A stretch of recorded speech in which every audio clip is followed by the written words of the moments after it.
أيها الإخوة والأخوات، نستمع الآن إلى تلاوة الجزء 12 من القرآن الكريم بصوت القارئ الشيخ عبد الباسط عبد الصمد رحمه الله. أعوذ بالله من الشيطان الرجيم. وما من دابة في الأرض إلا على الله رزقها ويعلم مستقرها ومستودعها كل في كتاب مبين. وهو الذي خلق السماوات والأرض في 6 أيام وكان عرشه على الماء ليبلوكم أيكم أحسن عملا. ولئن قلت إنكم مبعوثون من بعد الموت ليقولن الذين كفروا إن هذا إلا سحر مبين. ولئن أخرنا عنهم العذاب إلى أمة معدودة ليقولن ما يحبسه ألا يوم يأتيهم ليس مصروفا عنهم وحاق بهم ما كانوا به يستهزئون. ولئن أذقنا الإنسان منا رحمة ثم نزعناها منه إنه ليئوس كفور. ولئن أذقناه نعماء بعد ضراء مسته ليقولن ذهب السيئات عني إنه لفرح فخور. إلا الذين صبروا وعملوا الصالحات أولئك لهم مغفرة وأجر كبير. فلعلك تارك بعض ما يوحى إليك وضائق به صدرك أن يقولوا لولا أنزل عليه كنز أو جاء معه ملك إنما أنت نذير والله على كل شيء وكيل. أم يقولون افتراه قل فأتوا ب10 سور مثله مفتريات وادعوا من استطعتم من دون الله إن كنتم صادقين. فإن لم يستجيبوا لكم فاعلموا أنما أنزل بعلم الله وأن لا إله إلا هو فهل أنتم مسلمون. من كان يريد الحياة الدنيا وزينتها نوفي إليهم أعمالهم فيها وهم فيها لا يبخسون. أولئك الذين ليس لهم في الآخرة إلا النار وحبط ما صنعوا فيها وباطل ما كانوا يعملون. أفمن كان على بينة من ربه ويتلوه شاهد منه ومن قبله كتاب موسى إماما ورحمة أولئك يؤمنون به. ومن يكفر به من الأحزاب فالنار موعده فلا تك في مرية منه إنه الحق من ربك ولكن أكثر الناس لا يؤمنون. ومن أظلم ممن افترى على الله كذبا أولئك يعرضون على ربهم ويقول الأشهاد هؤلاء الذين كذبوا على ربهم ألا لعنة الله على الظالمين الذين يصدون عن سبيل الله ويبغونها عوجا وهم بالآخرة هم كافرون أولئك لم يكونوا معجزين في الأرض وما كان لهم من دون الله من أولياء يضاعف لهم العذاب ما كانوا يستطيعون السمع وما كانوا يبصرون أولئك الذين خسروا أنفسهم وضل عنهم ما كانوا يفترون لا جرم أنهم في الآخرة هم الأخسرون إن الذين آمنوا وعملوا الصالحات وأخبتوا إلى ربهم أولئك أصحاب الجنة هم فيها خالدون مثل الفريقين كالأعمى والأصم والبصير والسميع هل يستويان مثلا أفلا تذكرون ولقد أرسلنا نوحا إلى قومه إني لكم نذير مبين ألا تعبدوا إلا الله إني أخاف عليكم عذاب يوم أليم فقال الملأ الذين كفروا من قومه ما نراك إلا بشرا مثلنا وما نراك اتبعك إلا الذين هم أراذلنا بادي الرأي وما نراك اتبعك إلا الذين هم أراذلنا بادي الرأي وما نرى لكم علينا من فضل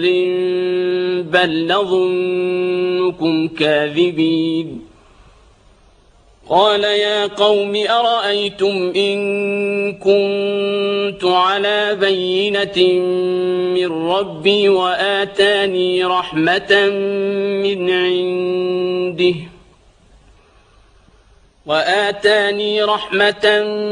من عنده فعميت عليكم أنلزمكموها وأنتم لها كارهون ويا قوم لا أسألكم عليه مالا إن أجري إلا على الله وما أنا بطارد الذين آمنوا إنهم ملاقو ربهم ولكني أراكم قوما تجهلون ويا قوم من ينصرني من الله إن طردتهم أفلا تذكرون ولا أقول لكم عندي خزائن الله ولا أعلم الغيب ولا أقول إني ملك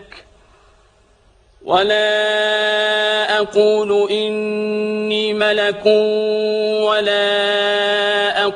للذين تزدري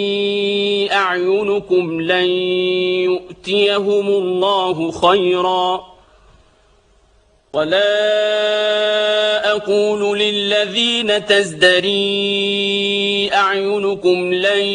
يؤتيهم الله خيرا الله أعلم بما في أنفسهم إني إذا لمن الظالمين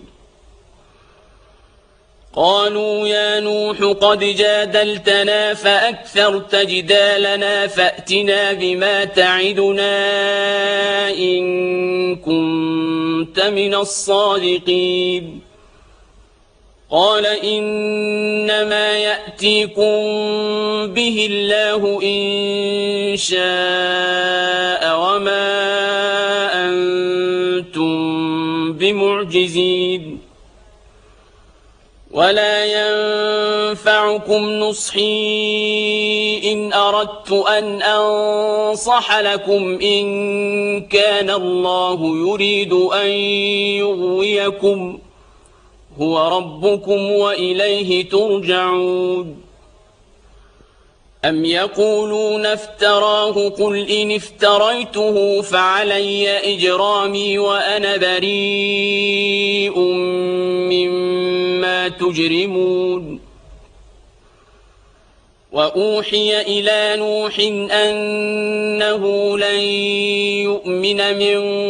قومك إلا من قد آمن فلا تبتئس بما كانوا يفعلون واصنع الفلك بأعيننا ووحينا ولا تخاطبني في الذين ظلموا إنهم مغرقون ويصنع الفلك وكلما مر عليه ملأ من قومه سخروا منه قال إن تسخروا منا فإنا نسخر منكم كما تسخرون فسوف تعلمون من يأتيه عذاب يخزيه ويحل عليه عذاب مقيم حتى إذا جاء أمرنا وفارت النور قل نحمل فيها من كل زوجين اثنين وأهلك قل نحمل فيها من كل زوجين اثنين وأهلك إلا من سبق عليه القول ومن آمن وما آمن معه إلا قليل وقال اركبوا فيها بسم الله مجريها ومرساها إن ربي لغفور رحيم وهي تجري بهم في موج كالجبال ونادى نوح ابنه وكان في معزل يا بني اركب معنا ولا تكن مع الكافرين قال سآوي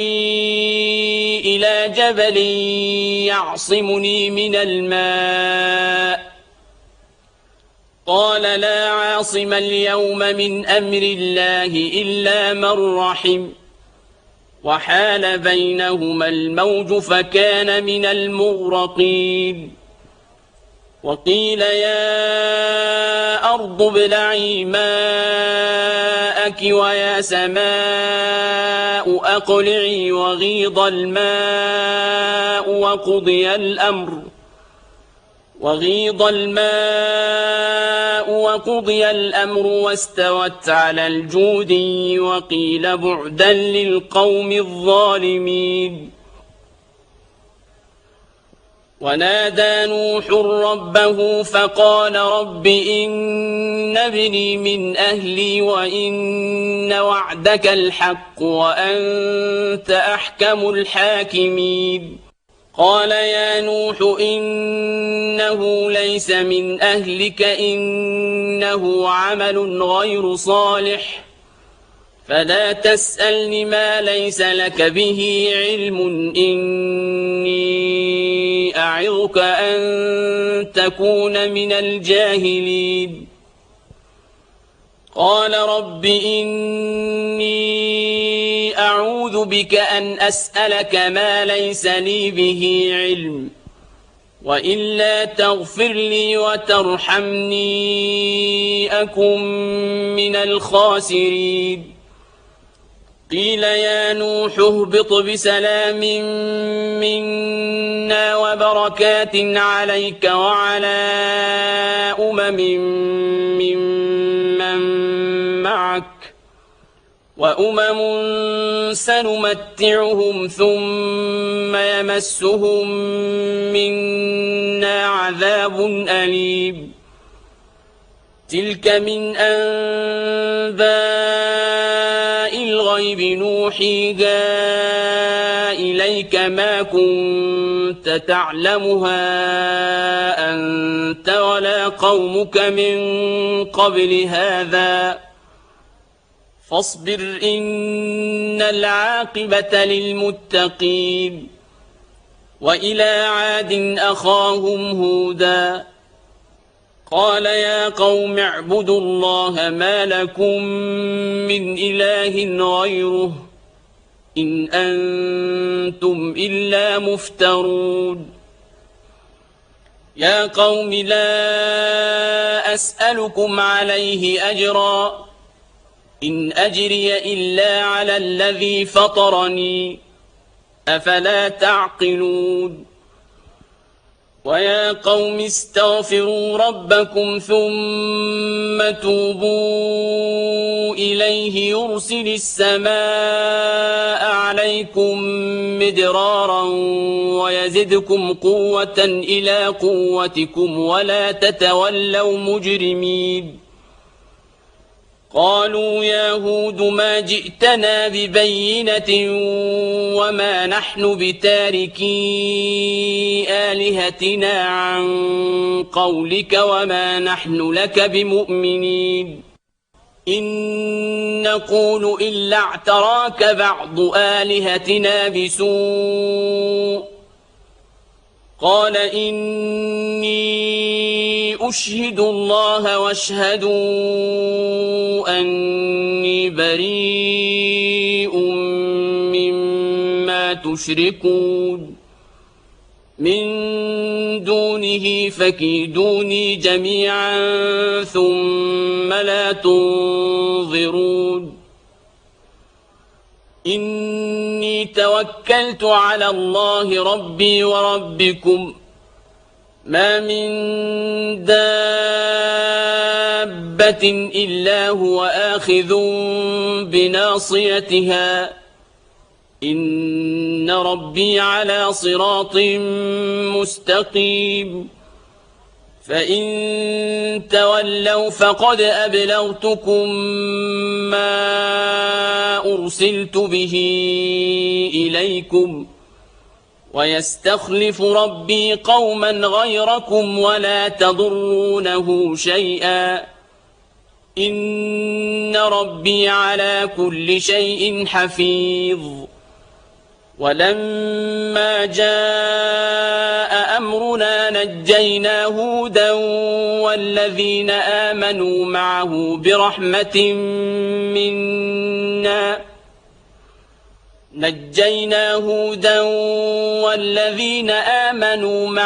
برحمة منا ونجيناهم من عذاب غليظ وتلك عاد جحدوا بآيات ربهم وعصوا رسله واتبعوا أمر كل جبار عنيد وأتبعوا في هذه الدنيا لعنة ويوم القيامة ألا إن عادا كفروا ربهم ألا بعدا لعاد قوم هود وإلى ثمود أخاهم صالحا قال يا قوم اعبدوا الله ما لكم من إله غيره هو أنشأكم من الأرض واستعمركم فيها فاستغفروه ثم توبوا إليه إن ربي قريب مجيب قالوا يا صالح قد كنت فينا مرجوا قبل هذا أتنهانا أن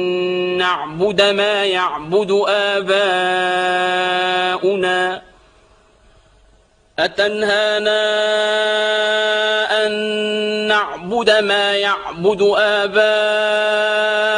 وإننا لفي شك مما تدعونا إليه مريب قال يا قوم أرأيتم إن كنت على بينة من ربي وآتاني منه رحمة فمن ينصرني من الله إن عصيته فما تزيدونني غير تخسير ويا قوم هذه ناقة الله لكم آية فذروها تأكل في أرض الله ولا تمسوها بسوء فيأخذكم عذاب قريب فعقروها فقال تمتعوا في داركم 3 أيام ذلك وعد غير مكذوب فلما جاء أمرنا نجينا صالحا والذين آمنوا معه برحمة منا ومن خزي يومئذ إن ربك هو القوي العزيز وأخذ الذين ظلموا الصيحة فأصبحوا في ديارهم جاثمين كأن لم يغنوا فيها ألا إن ثمود كفروا ربهم ألا بعدا لثمود ولقد جاءت رسلنا إبراهيم بالبشرى قالوا سلاما قال سلام فما لبث أن جاء بعجل حنيذ فلما رأى أيديهم لا تصل إليه نكرهم وأوجس منهم خيفة قالوا لا تخف إنا أرسلنا إلى قوم لوط وامرأته قائمة فضحكت فبشرناها بإسحاق ومن وراء إسحاق يعقوب قالت يا ويلتى أألد وأنا عجوز وهذا بعلي شيخا إن هذا لشيء عجيب قالوا أتعجبين من أمر الله رحمة الله وبركاته عليكم أهل البيت إنه حميد مجيد فلما ذهب عن إبراهيم الروع وجاءته البشرى يجادلنا في قوم لوط إن إبراهيم لحليم أواه منيب يا إبراهيم أعرض عن هذا إنه قد جاء أمر ربك وإنهم آتيهم عذاب غير مردود ولما جاءت رسلنا لوطا سيء بهم وضاق بهم ذرعا وقال هذا يوم عصيب وجاءه قومه يهرعون إليه ومن قبل كانوا يعملون السيئات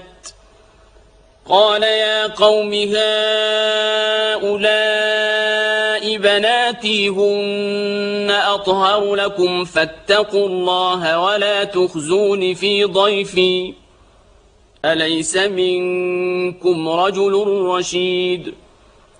قالوا لقد علمت ما لنا في بناتك من حق وإنك لتعلم ما نريد. قال لو أن لي بكم قوة أو آوي إلى ركن شديد. قالوا يا لوط إنا رسل ربك لن يصلوا إليك فأسر بأهلك بقطع من الليل ولا يلتفت منكم أحد إلا امرأتك إنه مصيبها ما أصابهم إن موعدهم الصبح أليس الصبح بقريب. فلما جاء أمرنا جعلنا عاليها سافلها وأمطرنا عليها حجارة من سجيل منضود مسومة عند ربك وما هي من الظالمين ببعيد. وإلى مدين أخاهم شعيبا قال يا قوم اعبدوا الله ما لكم من إله غيره ولا تنقصوا المكيال والميزان إني أراكم بخير وإني أخاف عليكم عذاب يوم محيط. ويا قوم أوفوا المكيال والميزان بالقسط ولا تبخسوا الناس أشياءهم ولا تعثوا في الأرض مفسدين. بقية الله خير لكم إن كنتم مؤمنين وما أنا عليكم بحفيظ. قالوا يا شعيب أصلاتك تأمرك أن نترك ما يعبد آباؤنا أو أن نفعل في أموالنا ما نشاء إنك لأنت الحليم الرشيد.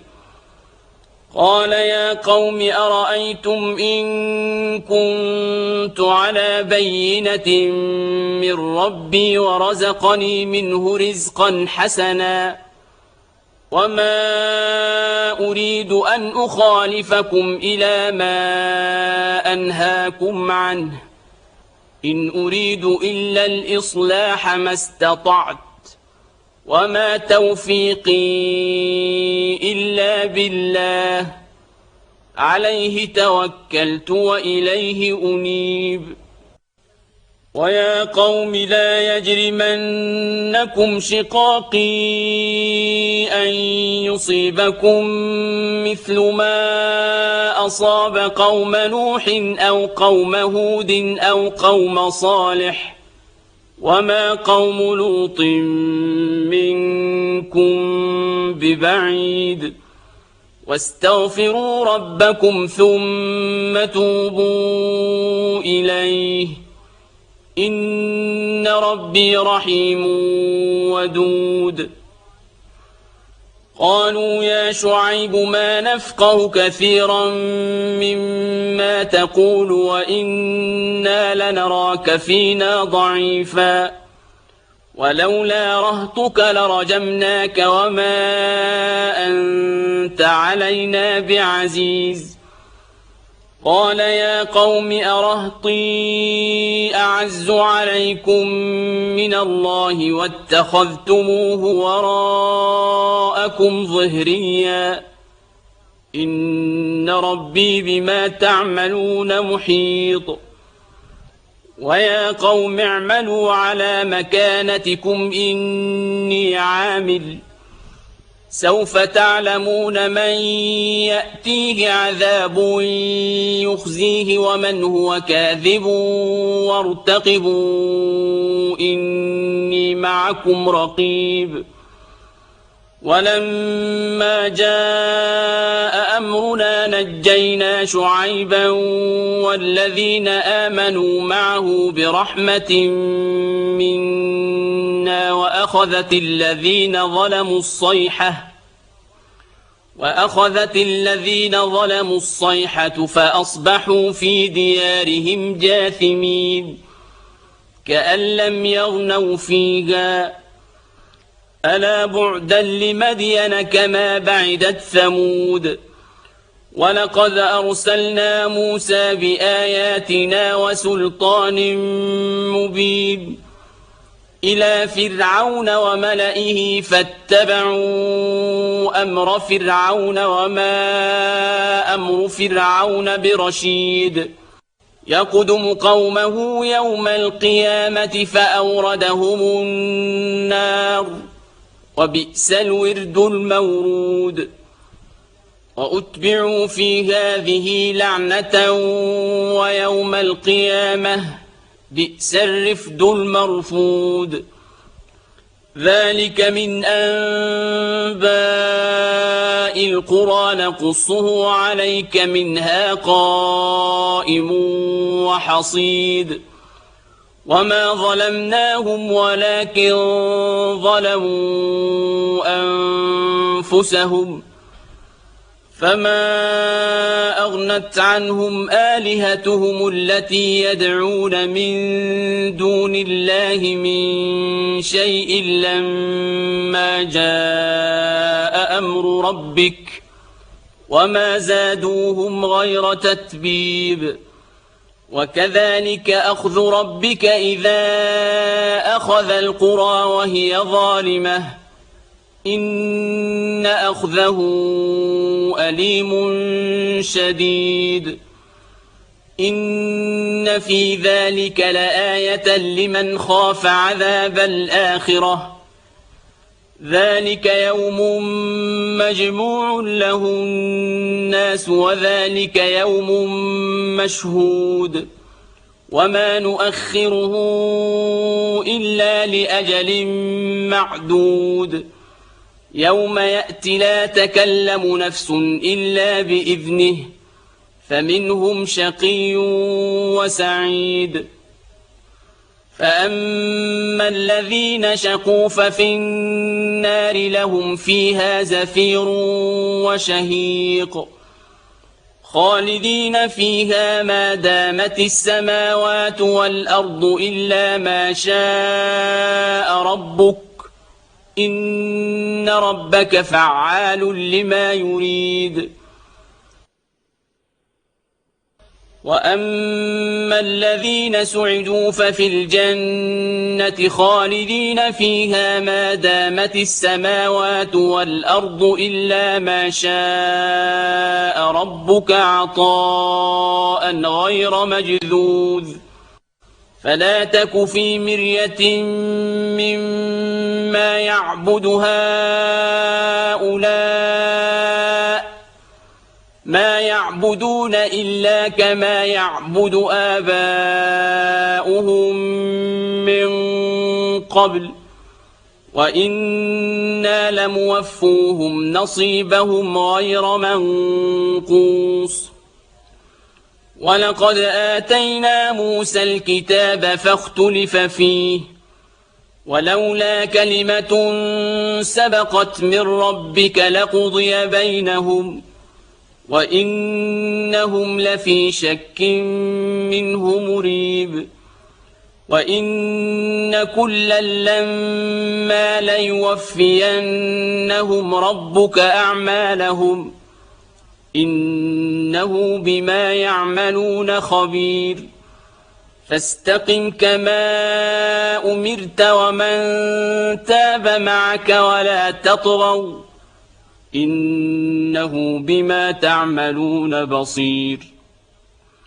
ولا تركنوا إلى الذين ظلموا فتمسكم النار وما لكم من دون الله من أولياء وما لكم من دون الله من أولياء ثم لا تنصرون وأقم الصلاة طرفي النهار وزلفا من الليل إن الحسنات يذهبن السيئات ذلك ذكرى للذاكرين واصبر فإن الله لا يضيع أجر المحسنين فلولا كان من القرون من قبلكم أولو بقية ينهون عن الفساد في الأرض إلا قليلا ممن أنجينا منهم واتبع الذين ظلموا ما أترفوا فيه وكانوا مجرمين وما كان ربك ليهلك القرى بظلم وأهلها مصلحون ولو شاء ربك لجعل الناس أمة واحدة ولا يزالون مختلفين إلا من رحم ربك ولذلك خلقهم وتمت كلمة ربك لأملأن جهنم من الجنة والناس أجمعين وكلا نقص عليك من أنباء الرسل ما نثبت به فؤادك وجاءك في هذه الحق وموعظة وذكرى للمؤمنين وقل للذين لا يؤمنون اعملوا على مكانتكم إنا عاملون وانتظروا إنا منتظرون ولله غيب السماوات والأرض وإليه يرجع الأمر كله فاعبده وتوكل عليه وما ربك بغافل عما تعملون بسم الله الرحمن الرحيم ألف لام را تلك آيات الكتاب المبين إنا أنزلناه قرآنا عربيا لعلكم تعقلون نحن نقص عليك أحسن القصص بما أوحينا إليك هذا القرآن وإن كنت من قبله لمن الغافلين إذ قال يوسف لأبيه يا أبت إني رأيت 11 كوكبا والشمس والقمر رأيتهم لي ساجدين قال يا بني لا تقصص رؤياك على إخوتك فيكيدوا لك كيدا إن الشيطان للإنسان عدو مبين وكذلك يجتبيك ربك ويعلمك من تأويل الأحاديث ويتم نعمته عليك وعلى آل يعقوب كما أتمها على أبويك من قبل إبراهيم وإسحاق إن ربك عليم حكيم لقد كان في يوسف وإخوته آيات للسائلين إذ قالوا ليوسف وأخوه أحب إلى أبينا منا ونحن عصبة إن أبانا لفي ضلال مبين اقتلوا يوسف أو اطرحوه أرضا يخل لكم وجه أبيكم وتكونوا من بعده قوما صالحين. قال قائل منهم لا تقتلوا يوسف وألقوه في غيابة الجب يلتقطه بعض السيارة إن كنتم فاعلين. قالوا يا أبانا ما لك لا تأمنا على يوسف وإنا له لناصحون. أرسله معنا غدا يرتع ويلعب وإنا له لحافظون. قال إني ليحزنني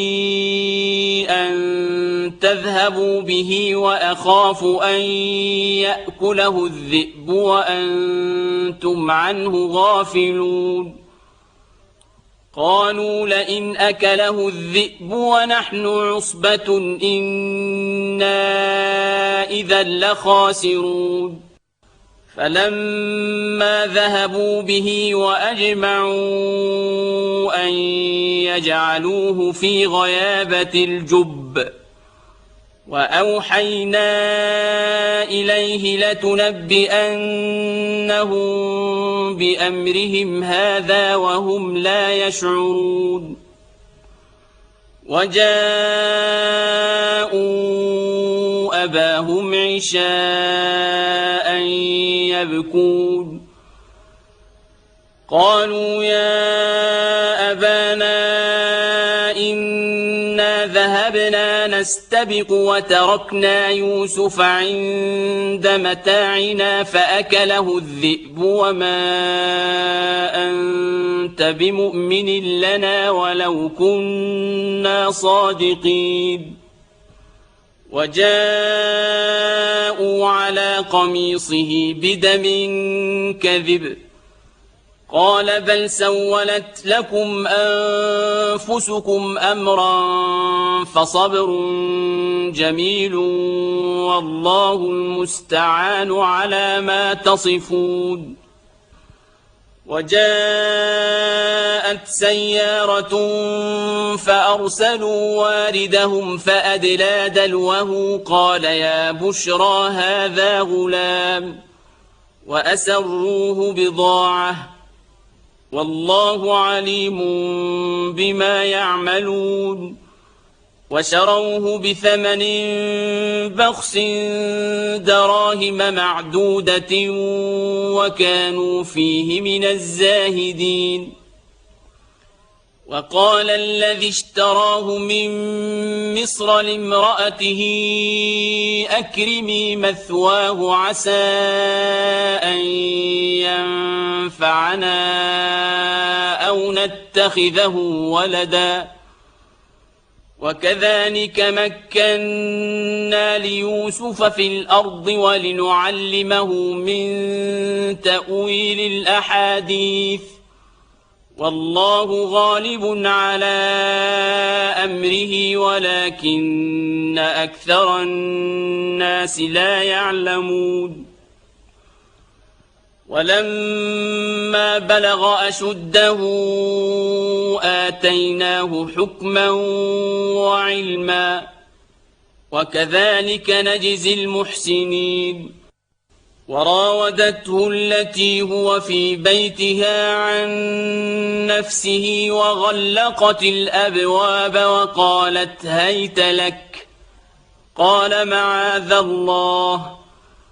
إنه ربي أحسن مثواي إنه لا يفلح الظالمون. ولقد همت به وهم بها لولا أن رأى برهان ربه كذلك لنصرف عنه السوء والفحشاء إنه من عبادنا المخلصين. واستبق الباب وقدت قميصه من دبر وألف يا سيدها لدى الباب. قالت ما جزاء من أراد بأهلك سوءا إلا أن يسجن أو عذاب أليم. قال هي راودتني عن نفسي. وشهد شاهد من أهلها إن كان قميصه قد من قبل فصدقت وهو من الكاذبين. وإن كان قميصه قد من دبر فكذبت وهو من الصادقين.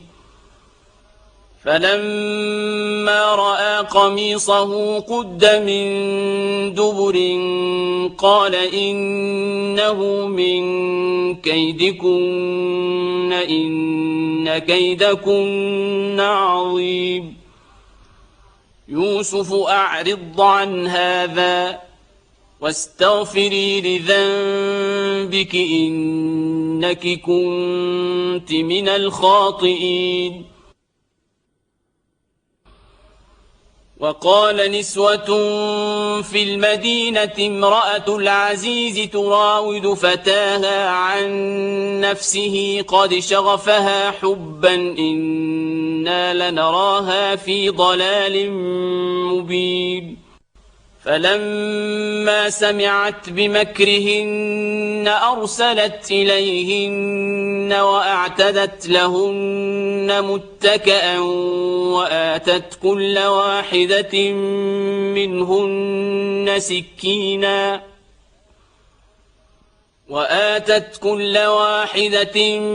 منهن سكينا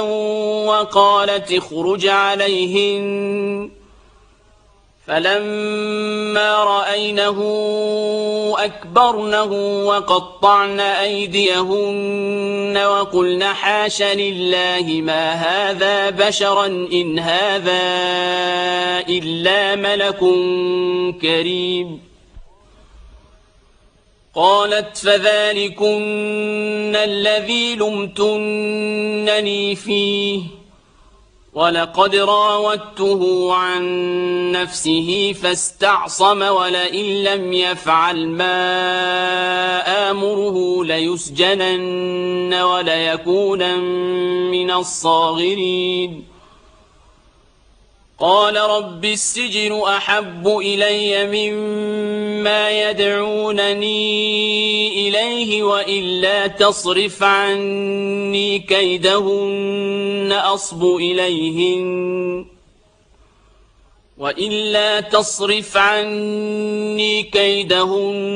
أصب إليهن وأكن من الجاهلين.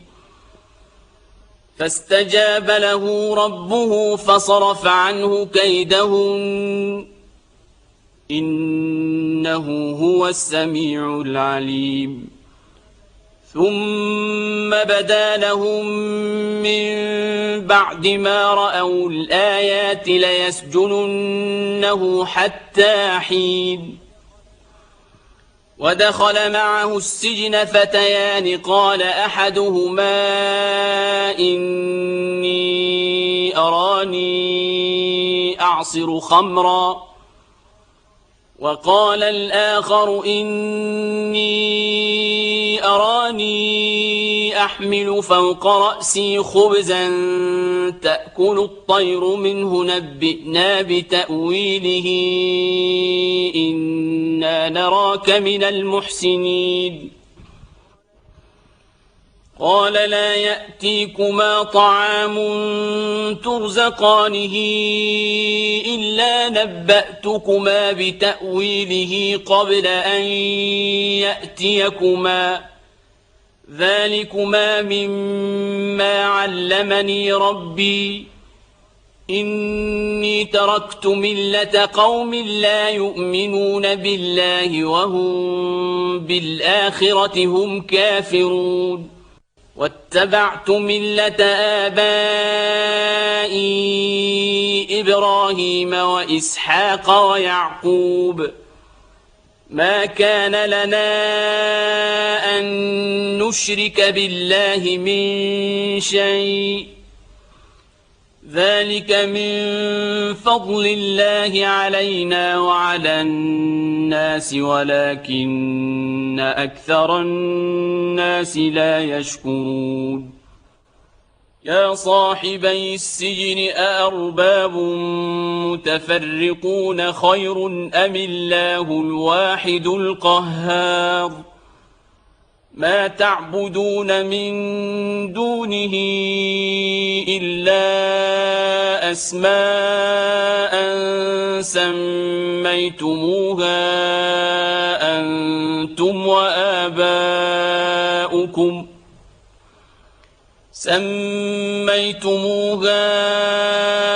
أنتم وآباؤكم ما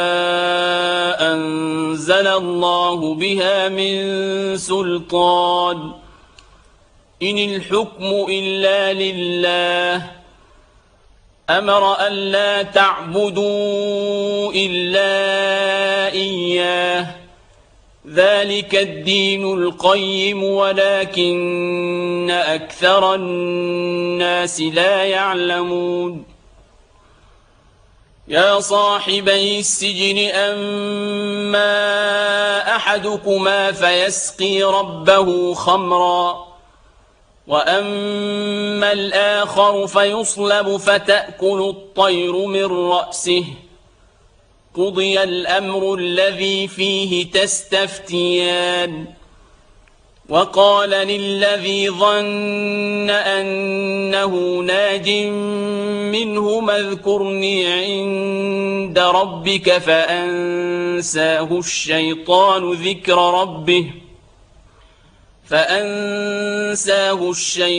ذكر ربه فلبث في السجن بضع سنين وقال الملك إني أرى 7 بقرات سمان يأكلهن 7 عجاف و7 سنبلات خضر وأخر يابسات يا أيها الملأ أفتوني في رؤياي إن كنتم للرؤيا تعبرون قالوا أضغاث أحلام وما نحن بتأويل الأحلام بعالمين وقال الذي نجا منهما وادكر بعد أمة أنا أنبئكم بتأويله فأرسلون يوسف أيها الصديق أفتنا في 7 بقرات سمان يأكلهن 7 عجاف و7 سنبلات خضر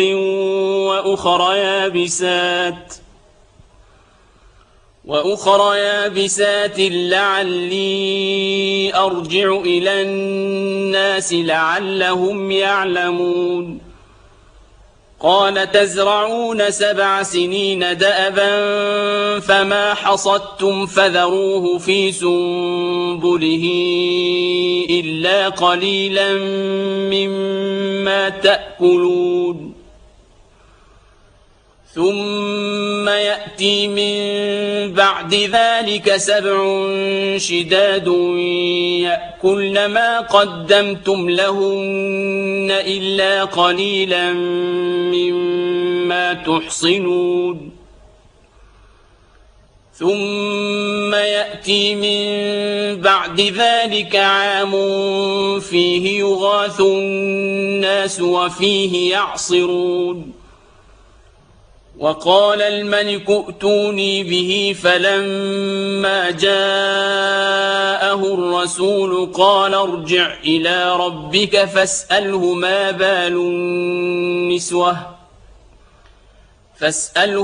بال النسوة اللاتي قطعن أيديهن إن إن ربي بكيدهن عليم قال ما خطبكن إذ راوتن يوسف عن نفسه قلن حاش لله ما علمنا عليه من سوء قالت امرأة العزيز الآن حصحص الحق أنا راودته عن نفسه وإنه لمن الصادقين ذلك ليعلم أني لم أخنه بالغيب وأن الله لا يهدي كيد الخائنين. أيها الإخوة والأخوات، وهكذا انتهت تلاوة الجزء المخصص لهذا اليوم ضمن المصحف الكامل للقارئ الشيخ عبد الباسط عبد الصمد رحمه الله.